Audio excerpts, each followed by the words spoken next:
សាកស្រមៃមើលនៅដើមសតវត្សទី20រថយន្តមួយគ្រឿងមានតម្លៃថ្លៃខ្លាំងរហូតមានតែសេដ្ឋីឬអ្នកមានអំណាចប៉ុណ្ណោះដែលអាចទិញជិះបានមនុស្សភាគច្រើននៅតែជិះសេះឬរទេះសេះដូចរាប់រយឆ្នាំមុនប៉ុន្តែមានបរិសម្នាក់ហ៊ាននិយាយថាថ្ងៃណាមួយមនុស្សធម្មតាគ្រប់គ្រួសារនឹងមានរថយន្តផ្ទាល់ខ្លួនមនុស្សជាច្រើនសើចចំអកគាត់អ្នកវិនិយោគខ្លះនិយាយថាគំនិតនេះគ្មានថ្ងៃជោគជ័យទេប៉ុន្តែបរិសម្នាក់នេះមិនបានប្រឹងផលិតរថយន្តដែលថ្លៃបំផុតឡើយគាត់ចង់ផលិតរថយន្តដែលមនុស្សធម្មតាអាចទិញបានបរិសម្នាក់នោះគឺ Henry Ford ហើយគំនិតមួយនេះបានចាប់ផ្ដើមបដិវត្តឧស្សាហកម្មរថយន្តដែលផ្លាស់ប្ដូរពិភពលោករហូតមកដល់សព្វថ្ងៃនេះក្តីស្រមៃដែលខុសពីអ្នកដទៃបន្ទាប់ពីធ្វើការជាវិស្វករនៅ Edison Illuminating Company និងបង្កើតរថយន្តសាកល្បង Quadricycle នៅក្នុងឆ្នាំ1896 Henry Ford កាន់តែជឿជាក់ថាអនាគតនឹងមិនស្ថិតនៅលើសេះទៀតទេប៉ុន្តែគាត់មិនចង់ផលិតរថយន្តប្រណិតដូចក្រុមហ៊ុនដទៃឡើយនៅពេលនោះក្រុមហ៊ុនភាគច្រើនផលិតរថយន្តតាមការបញ្ជាទិញរថយន្តមួយគ្រឿងត្រូវការពេលផលិតយូរតម្លៃថ្លៃហើយអ្នកទិញភាគច្រើនជាអ្នកមាន Henry Ford សួរខ្លួនឯងថាហេតុអ្វីរថយន្តមិនអាចក្លាយជារបស់ដែលមនុស្សធម្មតាក៏អាចប្រើបានសំណួរនេះបានក្លាយជាទស្សនវិស័យដែលធ្វើឲ្យគាត់ខុសពីអ្នកផលិតរថយន្តទាំងអស់បរាជ័យម្ដងហើយម្ដងទៀតការធ្វើឲ្យក្តីស្រមៃក្លាយជាការពិតមិនមែនងាយស្រួលឡើយ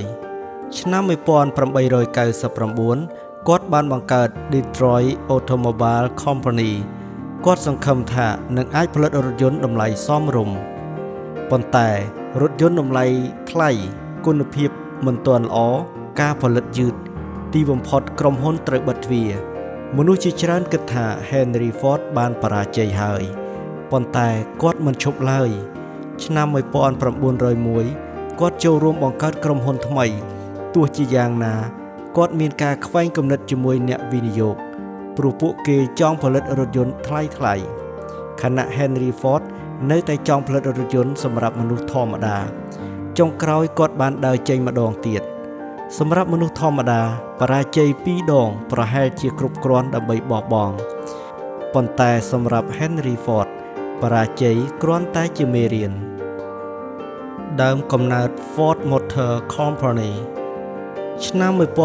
1903 Henry Ford និងអ្នកវិនិយោគមួយក្រុមបានបង្កើត Ford Motor Company គាត់មិនមានទុនច្រើនទេប៉ុន្តែគាត់មានចក្ខុវិស័យច្បាស់លាស់គាត់និយាយថាខ្ញុំនឹងផលិតរថយន្តដ៏ល្អមួយសម្រាប់មនុស្សទូទៅក្នុងរយៈពេលប៉ុន្មានឆ្នាំដំបូងក្រុមហ៊ុនបានផលិតរថយន្តជាច្រើនម៉ូដែលដើម្បីសាកល្បងទីផ្សារ Henry Ford សិក្សាពីគ្រប់កំហុសគាត់សួរអតិថិជនគាត់កែប្រែការរចនាគាត់ស្វែងរកសម្ភារៈដែលរឹងមាំជាងមុនប៉ុន្តែមានតម្លៃទាបជាងមុនដើមកំណើតរបស់ Model T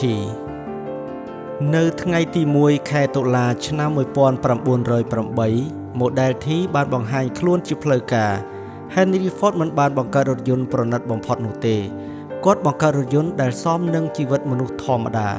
Model T មានលក្ខណៈពិសេសជាច្រើនស្រាលប៉ុន្តែរឹងមាំដោយប្រើដែក Vanadium Steel កម្ពស់ពីដីខ្ពស់អាចបើកលើផ្លូវដីនិងផ្លូវមិនស្មើបានល្អម៉ាស៊ីនសាមញ្ញងាយស្រួលជួសជុលគ្រឿងបន្លាស់អាចផ្លាស់ប្ដូរគ្នាបានតម្លៃសមរម្យជាងរថយន្តដទៃ Henry Ford យល់ថារថយន្តមិនគួរតែស្មុគស្មាញឡើយវាគួរតែអាចប្រើបានពិតប្រាកដហើយនោះជាអ្វីដែលធ្វើឲ្យ Model T ខុសពីគូប្រជែងបដិវត្តន៍ដែលផ្លាស់ប្ដូរពិភពលោកទោះបីជា Model T ល្អក៏ដោយ Henry Ford ដឹងថាបើផលិតយឺតរថយន្តនឹងនៅតែថ្លៃដូច្នេះឆ្នាំ1913គាត់និងក្រុមការងារបានអនុវត្ត Moving Assembly Line ជំនួសឲ្យកម្មករដើរទៅរករថយន្តត្រូវបានរំកិលទៅរកកម្មករម្នាក់ធ្វើការមួយ ម្នាក់ទៀតធ្វើការបន្ទាប់ការផលិតដែលធ្លាប់ចំណាយពេលជាច្រើនម៉ោងត្រូវបានកាត់បន្ថយយ៉ាងខ្លាំងផលិតផលកើនឡើងតម្លៃរថយន្តធ្លាក់ចុះពីប្រហែល$825នៅឆ្នាំ1908មកនៅប្រហែល$260នៅក្នុងឆ្នាំ1925លើកដំបូងក្នុងប្រវត្តិសាស្ត្រកម្មកររោងចក្រក៏អាចទិញរថយន្តដែលខ្លួនផលិតបានដែរជោគជ័យដែលផ្លាស់ប្ដូរឧស្សាហកម្មរថយន្ត Model T មិនមែនគ្រាន់តែរថយន្តលក់ដាច់ប៉ុណ្ណោះទេវាបានផ្លាស់ប្ដូររបៀបរស់នៅរបស់មនុស្សកសិករអាចដឹកកសិផលបានលឿនជាងមុនគ្រួសារអាចធ្វើដំណើរឆ្ងាយជាងមុនអាជីវកម្មអាចដឹកជញ្ជូនទំនិញបានរហ័សរោងចក្រទូទាំងពិភពលោកចាប់ផ្ដើមយកវិធីផលិតរបស់ Ford ទៅអនុវត្តអ្វីដែលគាត់បង្កើតមិនមែនត្រឹមតែរថយន្តទេគាត់បានផ្លាស់ប្ដូរពិភពឧស្សាហកម្មទាំងមូល Henry Ford មិនមែនជាមនុស្សដែលមានគំនិតឆ្លាតជាងគេតែម្នាក់នោះទេប៉ុន្តែគាត់ជាមនុស្សដែលយល់ច្បាស់ថាបច្ចេកវិទ្យាពិតប្រាកដគឺបច្ចេកវិទ្យាដែលមនុស្សភាគច្រើនអាចប្រើប្រាស់បានគាត់បរាជ័យគាត់ត្រូវគេសើចចំអកគាត់ត្រូវបាត់បង់ក្រុមហ៊ុនប៉ុន្តែគាត់មិនដែលបោះបង់ក្តីស្រមៃរបស់ខ្លួនឡើយប្រសិនបើលោកអ្នកមានគំនិតមួយហើយមនុស្សជុំវិញអ្នកមិនទាន់ជឿវាសូមកុំបោះបង់ព្រោះប្រហែលជាគំនិតរបស់អ្នកមិនមែនខុសទេវាគ្រាន់តែមកមុនពេលវេលាប៉ុណ្ណោះសូមចងចាំថា Henry Ford